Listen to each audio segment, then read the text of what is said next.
फटी हुई साड़ी, बाल बिखरा हुआ, पागल इंसान की तरह सरोजा गोबर लेके शारदा के घर की तरफ फेंक रही थी। तुम बर्बाद हो जाओ, सत्यानाश हो जाओ, बिल्कुल खत्म हो जाओ, मुंह में कीड़े पड़े, ऐसे अनाथ की तरह मरो कि तुम्हारे लाश के पास कोई ना आए, तुम्हारी नरक वाली जिंदगी हो। सूद के नाम पे पता नहीं तुम लोगों ने कितने लोगों का खून पिया होगा। थू। जब वो ऐसा कह रही थी, बहू अनामिका छत पे से ये देख लेती है। ये कौन है? जब से ये उठती है और रात को सोने से पहले तक ये मेरी सासू माँ को गाली देती रहती है और हाथ में कुछ न कुछ लेके फेंकते रहती है। परसों ये पत्थर ले आई थी, कल मिट्टी लाई थी और आज गोबर ले आई है। ये सासू माँ को गाली दे क्यों रही है और मेरी सासू माँ बिना कुछ कहे चुपचाप क्यों बैठी है? सोचते हुए वो छत से सरोजा को देख रही थी। उधर शारदा जो सूद का व्यापार करती थी, उसे ये सबसे कुछ फर्क ही नहीं पड़ रहा था। उस वक्त वो अपना अलमीरा खोल के पैसों के बंडल देख रही थी, साथ ही जमीन के कागजात जो कि गिरवी रखे गए थे वो देख रही थी। गाली दो और गाली दो, जितना गाली दोगी मेरा सूद का व्यापार उतना आगे बढ़ेगा और मेरी कमाई भी उतनी ही बढ़ेगी, मन ही मन सोचती है। पर बाहर से अनामिका, अनामिका इस तरह बुलाती है। बहू रानी जो छत पे थी, सासू माँ की आवाज सुन के जल्दी से सासू माँ के कमरे में आती है। क्या हुआ है माँ जी? कुछ नहीं हुआ है, यहाँ के अलमारी में क्या है वो देखो जरा। इस तरह कहने पे अनामिका अलमीरा आके देखती है। वहाँ पे पैसे रखे हुए थे और जमीन के कागजात। 10 पैसों के बंडल और 15 जमीन के कागजात है यहाँ माँ जी। बिल्कुल सही कहा है बहू, मैं शहर जा रही हूँ अपनी सहेली की बेटी की शादी में। मैं जब तक नहीं आती हूँ अलमारी की चाबी अपने पास रखो। अरे माँ जी, अलमारी की चाबियाँ मुझे क्यों दे रही हैं? मैं ऐसे ही तुम्हें नहीं दे रही हूँ बहू, अगर कोई इस बीच में आए सूद देखकर उसे पैसे दे देना। मैं लौटने के बाद आकर उससे बात करूंगी और बाकी जानकारी ले लूंगी। अच्छा ठीक है माँ जी।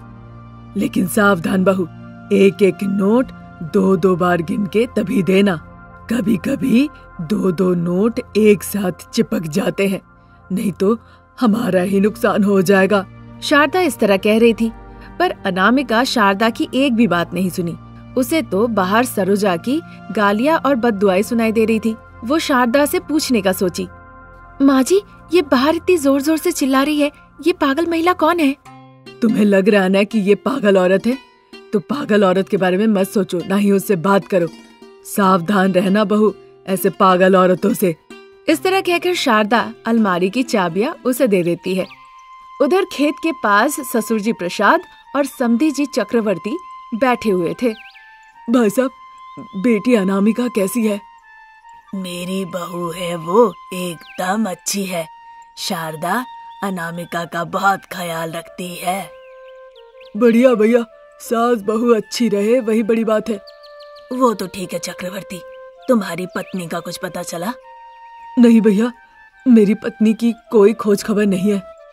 ये भी नहीं पता कि वो कहाँ है, कैसी है। वो शारदा भाभी की बेइज्जती सह नहीं पाई थी और इसलिए पता नहीं वो कहाँ चली गई। चक्रवर्ती कहते कहते रोने लगता है। ये देखकर प्रसाद उसे समझाते हुए कहते हैं, चिंता मत करो चक्रवर्ती, पर मुझे नहीं पता था कि शारदा इस तरह से तुम्हारी पत्नी की बेइज्जती करेगी। लेकिन अनामिका को इस बारे में कुछ भी पता नहीं चलना चाहिए। नहीं कहूँगा भाई साहब, ऐसी बातें कहकर परिवार को तोड़ने का काम मैं बिल्कुल नहीं करूँगा। हमारा समय तो नजदीक है भाई, अब उनकी जिंदगी क्यों बर्बाद करना। हाँ भाई साहब, आप अनामिका का ख्याल रखिए, मुझे कुछ काम है, चलता हूँ। कहकर चक्रवर्ती वहाँ से चला जाता है। उधर विमला जो सूद में पैसे ली थी, वो शारदा के घर जाती है। क्या बात है विमला चाची? मैं सूद के पैसे देने आई हूँ, ये पैसे ले लो और किताब में लिख लो। इस तरह कहने पे अनामिका अलमारी के पास जाती है। अलमारी खोलते ही वो किताब ढूंढने लगती है। इसी दौरान कुछ जायदाद के कागजात नीचे गिर जाते हैं। उनमें उसे अपने पिताजी के जायदाद के कागजात दिख गए। उन्हें हाथ में लेकर वो थोड़ी आश्चर्य होती है। ये क्या, पिताजी के कागजात सासू माँ के पास कैसे? मतलब पिताजी ने जमीन के कागजात सासू माँ के पास मॉर्गेज रख के उधार में पैसे लिए थे। इस तरह सोचते हुए वो कागजात लेकर बाहर निकल आती है। बिमला सामने खड़ी थी। मुझे कोई किताब नहीं मिला चाची, मुझे याद रहेगा, पैसे देखिए आप चाहिए। मुझे गलत मत समझना, तुम अपनी सासू माँ को नहीं जानती हो। वो किसी अपने दूर के रिश्तेदार के भैया भाभी को पैसे दी थी इंटरेस्ट में। बेचारी वो भाभी आके पैसे चुका के जाती थी। विमला इस तरह कहने लगती है। अनामिका बड़े ध्यान से सुनती है। शारदा कभी लिखी नहीं, वो पैसों के लिए बात पलट दी, उसे मारी पीटी, गाली गलौज की। वो महिला अब तो पागल हो गई है। विमला जब ये सब बातें कह रही थी तब अनामिका को उसके घर के सामने आके चिल्लाने वाली सरोजा याद आती है। वो भागते हुए गेट के पास आके देखने लगती है। उसे सरोजा चीखते चिल्लाते हुए जाते हुए दिखती है। अनामिका सरोजा के पास जाती है, फिर उसे विमला के पास ले आती है। विमला उसे देखते ही पहचान जाती है। तब जाके अनामिका को पूरी कहानी समझ में आती है। सासू माँ, आपने एक बार भी ये नहीं सोचा कि ये आपके अपने रिश्तेदार है? सूद के पैसे के लिए आपने सभी को ठगा। अब देखिए मैं आपको कैसे सबक सिखाती हूँ। इसी घर में मैं आपको नौकरानी बना के रखूंगी। इस तरह सोचती है, फिर बिमला को वहाँ से भेज देती है। वो सरोजा को अपने साथ घर ले आती है। थोड़ी देर बाद सरोजा को अच्छे से तैयार करके वो उसे लेकर हॉल में आती है। पिताजी चक्रवर्ती को वो फोन लगाती है। प्रसाद और चक्रवर्ती घर लौट आते हैं। वहाँ सरोजा को देखकर चक्रवर्ती और प्रसाद दोनों बहुत खुश होते हैं। प्रसाद अपने आंसू पोंछते हुए, इतने दिनों बाद तुम अपने माँ पिताजी को एक की हो। अब अपनी सास को सबक सिखाओ। जरूर सिखाऊंगी पिताजी। माँ जी को आने दीजिए, फिर देखिए। चक्रवर्ती और सरोजा दोनों वहाँ से चले जाते हैं। अंधेरा होते होते शारदा भी घर लौट आती है। उसके आने के बावजूद अनामिका सोफे पर बैठी रही और लगातार टीवी देखती रही। बहू, मैं आ गई हूँ। तो मैं क्या करूँ माँ जी? नई बहू की तरह आरती दिखा के घर में लाऊं क्या? वो बात नहीं है बहू, बहुत सर दर्द हो रहा है, गर्मा गर्म चाय ला दो। मेरे लिए भी ले आइएगा, मुझे भी बड़ा सर दर्द हो रहा है। इतना अहंकार हो गया है कि तुम अपनी सास को कह रही हो कि चाय ले आने के लिए। सास है तो क्या इंसान नहीं? कोई जंगली सुअर है क्या? सुन के शारदा को बड़ा गुस्सा आता है। वो अपना हाथ उठाती है। तभी अनामिका अलमारी की चाबियां दिखाती है। अगर ये चाहिए तो आपको काम करना पड़ेगा, नहीं तो मैं नहीं देने वाली। इस तरह कहने पे सासू माँ समझ जाती है कि बहू रानी उसके साथ खिलवाड़ कर रही है। फिर बिना कुछ कहे वो जाके चाय बनाती है। चाय बना के वो अपने और बहू के लिए लेकर आती है। माँ जी, मुझे चिकन खाना है, लाकर उसे जल्दी से पकाइए, कहकर फिर वो अलमारी की चाबियां दिखाती है। अब चूंकि और कोई चारा नहीं था, इसीलिए शारदा चिकन शॉप में जाती है। फिर चिकन लेके घर पे आके उसे पकाती है। रात के करीबन जब 8 बज रहे थे, अनामिका, प्रसाद, रमेश तीनों डाइनिंग टेबल पे बैठे हुए थे। शारदा जो पकाई थी उसे ले आकर टेबल के ऊपर रखती है। अनामिका, माँ अकेले काम कर रही है, तुम मदद तो कर सकती हो ना? मैंने मदद के लिए पूछा था, माँ ने मना कर दिया। अनामिका कहते हुए शारदा को देखती है। शारदा उसे देखते ही पूरी बात समझ जाती है। हाँ बेटा, मैं ठीक हूँ ना, मैं कर लूंगी। अभी बहू की क्या जरूरत है, उसे तुम कुछ भी मत कहो। हाँ। अरे वाह शारदा, तुम्हारा तो दिल बहुत बड़ा है। तुम बहू को बैठा के रखी हो और बहू तुम्हें नौकरानी बना के रखी है। ये बोले बिना मैं तो रह ही नहीं पा रहा हूँ। इस तरह कहने पे शारदा गुस्से से प्रसाद को देखने लगती है। दिन ऐसे ही निकल रहे थे। अलमारी की चाबियां पाने के लिए शारदा दिन भर घर का काम काज, खाना पकाने में लगी होती है। कोशिश करती थी कि सबकी जरूरतें वो पूरी कर सके। फिर एक दिन शारदा थक हार के बिस्तर पे लेटी होती है। उसके बावजूद भी अनामिका को दया नहीं आती। अभी के अभी उठ के काम काज करेंगी तभी चाबी मिलेगी, नहीं तो नहीं मिलेगी, इस तरह धमकी देती है। तभी चक्रवर्ती अपनी पत्नी सरोजा के साथ वहाँ आते हैं और अपनी बेटी की यह हरकत देख के उसके गालों पे एक थप्पड़ लगाते हैं। माँ, हाँ मैं तुम्हारी माँ हूँ। जो काम तुम्हें करना चाहिए वो सारा काम तुम अपनी सास से करवा रही हो। क्यों ऐसा? शारदा सरोजा को देखकर आश्चर्य होती है। फिर वो बिस्तर में ही उठ के बैठती है। अच्छा, तो तुम्हें सच का पता चल गया है, इसलिए तुम इतने दिनों से मुझे इस घर में नौकरानी बना के रखी हो। तो आपको नहीं लगता कि आपने कोई गलती की है? नहीं बहू, मैं सूद का व्यापार करती हूँ। अगर मैं रिश्तेदारी, दोस्ती, यारी देखने गई फिर मैं ये काम नहीं कर पाऊंगी। अब मुझे चाबियों की जरूरत नहीं है। मुझे अब याद आया कि मेरे कमरे में लकड़ी के बक्से में चाबियां है। इतना कहकर वो अपने कमरे में चली जाती है। वो पूरा लकड़ी का बक्सा ढूंढ लेती है पर उसे चाबियां कहीं नहीं मिलती। हताश होकर वो अनामिका के पास लौट कर आती है। क्यों, वहाँ की चाबियां भी गुम हो गई माँ जी? इस तरह कहकर वो मुस्कुराते हुए अपने दोनों हाथों में दोनों चाबियां लेकर दिखाने लगती है। शारदा फिर से नौकरानी बनके काम करने लगती है। अनामिका एक के बाद एक ऑर्डर करती थी और शारदा को नौकरानी की तरह सारा काम करना पड़ता था। देखते हैं शारदा को कब तक इस तरह नौकरानी बनके रहना पड़ता है। ये थी आज की कहानी। नई कहानी लेकर हम बहुत जल्द हाजिर होंगे। नमस्कार। वो केशवपुर गांव था। वहाँ एक बंगलों में अनामिका, जो कि शादी के लिए बिल्कुल तैयार थी, वो गैस स्टोव में कुछ पका रही थी। उसकी माँ सुजाता उसके पास में ही खड़ी थी। हाल ही में उसे एक लड़का देखने आया था, उसके बारे में पूछती है। अनामिका, कुछ दिन पहले एक लड़का देखने आया था, उसके बारे में तुमने कुछ नहीं कहा। उसमें अब क्या ही कहूँ माँ, लड़का मुझे पसंद नहीं आया। अगर पढ़ाई लिखाई ना भी जानता हो तो उसे कुछ काम सीख लेना चाहिए, पर वो लड़का तो घर पे ही रहता है। ये सब देखकर मुझे वो लड़का अच्छा नहीं लगा। कोई बात नहीं बेटा, जो लड़का तुम्हें पसंद आएगा हम उसी से तुम्हारी शादी कराएंगे। गांव से तुम्हारे बड़े पापा आ रहे हैं, मैं उनसे कहूंगी कोई अच्छा शहर का लड़का तुम्हारे लिए वो ढूंढ दे। ये सुनकर खूबसूरत अनामिका शर्मा जाती है। उसे शर्माते देख माँ सुजाता बहुत खुश होती है। ठीक उसी वक्त वीरू अपने बड़े भाई, जो कि शहर से आए हुए थे, उनके साथ बगीचे में बैठकर बातचीत कर रहे थे। तो बताइए भैया, आप शहर से अनामिका के लिए क्या रिश्ता लेकर आए हैं? लड़के का नाम रमेश है, पर पढ़ा लिखा नहीं है। बड़ों का सम्मान करता है और बहुत बात करता है। माँ शारदा, पिताजी प्रसाद, वो पकौड़ी का व्यापार करते हैं और बड़े ही अच्छे से अपना घर चलाते हैं। मैं उन्हें अच्छे से जानता हूँ। ठीक है भैया, जब आप ऐसा कह रहे हैं तो वो एक दिन अनामिका को आके देख कर ही जाए। वो तो मैं कह दूंगा, पर एक बात अपनी पत्नी और अनामिका से कह देना, वो शहर से आएंगे। अगर फिर वो ना कह दी तो अच्छा नहीं लगेगा। ठीक है भैया, वैसे आपके ऊपर मैंने कभी ना कहा है क्या? अनामिका, तुम और तुम्हारी माँ एक बार इधर बाहर आना। इस तरह कहने पे अनामिका, जो खाना पका रही होती है, वो और उसकी माँ दोनों ही बाहर निकल आती हैं। क्या बात है, क्या हो गया? खाना पक रहा है, आपने अपने भैया से पूछा?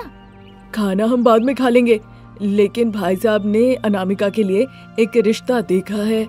अगर उन्होंने देखी है तो पूरी जानकारी भी ले ली होगी। उन्हें कहिए एक दिन आके अनामिका को देख के जाए, ताकि लड़का लड़की एक दूसरे को देख ले। पसंद आए तो हम उसकी शादी करा देंगे। उनकी बातें सुनकर अनामिका शर्माते हुए वहाँ से भाग जाती है। फिर अनामिका के पकाए सब खाना खाते हैं। उधर शारदा, प्रसाद बड़े ही साधारण घर में रहते थे। उनका रमेश नाम का एक 30 साल का बेटा था। घर के तीनों सदस्य एक भीड़ भाड़ वाली जगह पर ठेला लगाकर पकौड़ी बेचा करते थे। पकौड़ी लीजिए बाबू, गर्मा गर्म पकौड़ी। जिनके दांत है उनके लिए कुड़कुड़ा पकौड़ी, जिनके दांत नहीं है उनके लिए नरम पकौड़ी। जो भी चाहिए 20 रुपए में ले जाइए। इस तरह चिल्ला चिल्ला के शारदा पकौड़ी बेच रही होती है। वहाँ जो भी पकौड़ी लेने आ रहे थे उनसे प्रसाद पैसे ले रहे थे। जिन्हें ले जाना होता है उनके लिए रमेश पार्सल बांध देता है, और जिन्हें वहीं पे खाना होता है शारदा उन्हें ले जाकर प्लेट में देती है। आइए बाबू आइए, शाम की ठंडी ठंडी हवा में बातचीत करते हुए गर्मा गर्म पकौड़े खाइए और खुश हो जाइए। इस तरह कहते हुए शारदा पकौड़ियाँ छानने लगती है। 2-3 दिन निकल जाते हैं। तभी एक दिन गोपाल शारदा के घर आते हैं।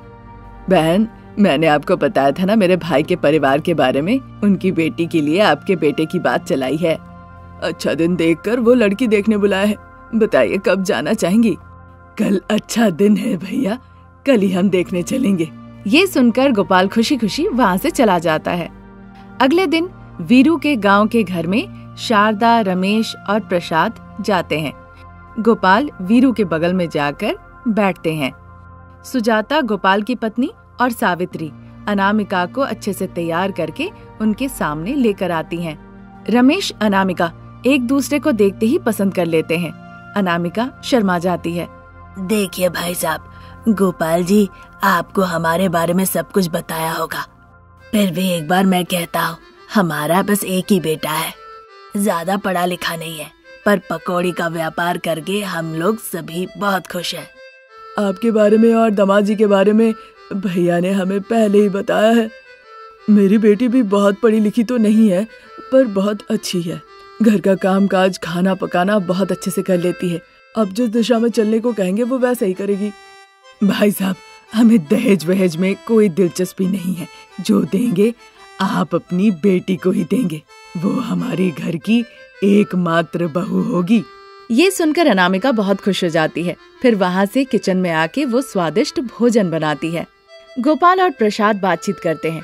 वीरू रमेश को अपने साथ ले जाते हैं बाहर ताड़ के पेड़ के पास।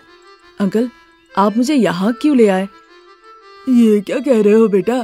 ताड़ी पिलाने लाया हूँ। अंकल, ताड़ी तो क्या, मैं कोल्ड ड्रिंक भी नहीं पीता हूँ। मुझे ये सब पीना बिल्कुल पसंद नहीं है।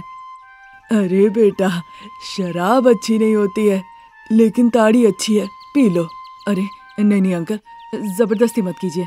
इस तरह कहने पे वीरू रमेश को साथ लेकर घर लौट आते हैं। फिर अनामिका के पकाए स्वादिष्ट भोजन सभी खाते हैं। फिर एक अच्छा मुहूर्त देखकर रमेश और अनामिका की बड़े ही धूमधाम से शादी करा दी जाती है। फिर जितने भी लोग वहाँ शादी पे आए थे, रमेश और अनामिका की जोड़ी को देखकर वाह वाह कहने लगे। सुन के शारदा भी बहुत खुश होती है। अनामिका अपनी नई जिंदगी की शुरुआत करती है। इस बीच बेटे की शादी के चलते शारदा अपने पकौड़े के व्यापार पे ज्यादा ध्यान नहीं दे पाती है। तभी शारदा के पकौड़े के दुकान से थोड़ी ही दूर पे एक और भाजी का दुकान शुरू हो जाता है। देखकर शारदा प्रसाद आश्चर्य हो जाते हैं, लेकिन उन्हें अपने पकौड़े के स्वाद पे पूरा भरोसा था, इसीलिए वो व्यापार फिर से शुरू कर देते हैं। पर पहले जैसा उतना मुनाफा अब उन्हें नहीं होता। जब जब वो देखते थे तो मिर्ची भाजी के दुकान में बड़ी भीड़ लगी होती थी। एक दिन शारदा, प्रसाद और रमेश तीनों ही बड़े परेशान बैठे हुए थे। माँ जी, आज पकौड़ी का स्टॉल नहीं खोलेंगे क्या? नहीं अनामिका, हम शादी में व्यस्त थे ना, इसीलिए कुछ दिन दुकान बंद था। इसी मौके का फायदा उठाकर एक दूसरा दुकान खुल गया। अब तक पकौड़ी देखकर हमारे पास ग्राहक आते थे, अब जैसे ही मिर्ची भाजी देख लिए सभी लोग उसके पास जाने लगे। अब से हमें पकौड़ी का व्यापार बंद करके लगता है काम पर ही जाना पड़ेगा। इस उम्र में तुम और मैं क्या काम करेंगे शारदा? हमें देखकर ही लोग सोचेंगे इन्हें क्या काम दे। ऐसा सोचेंगे तो कैसे चलेगा? हाँ, आप दोनों घर पर ही रहिए, मैं काम पे जाता हूँ। इस तरह कहने पे अनामिका सोचने लगी। फिर वो किचन में चली गई। वहाँ वो काफी देर तक सोचते रहती है। अगर हम पकौड़ी का दुकान बंद कर देते हैं तो माँ पिताजी किस काम के लिए जाएंगे? मुझे कुछ करना होगा ताकि ये पकौड़ी का दुकान बंद ना हो। इस तरह वो सोच ही रही थी, तभी उसे किचन काउंटर पे टमाटर और प्याज दिखता है। अनामिका को तुरंत एक तरकीब आती है। वो शारदा के पास जाती है। माँ, पिताजी, आप में से किसी को भी काम पे जाने की जरूरत नहीं है। मुझे एक तरकीब आई है जिससे हम एक नए तरह के पकौड़े बनाएंगे।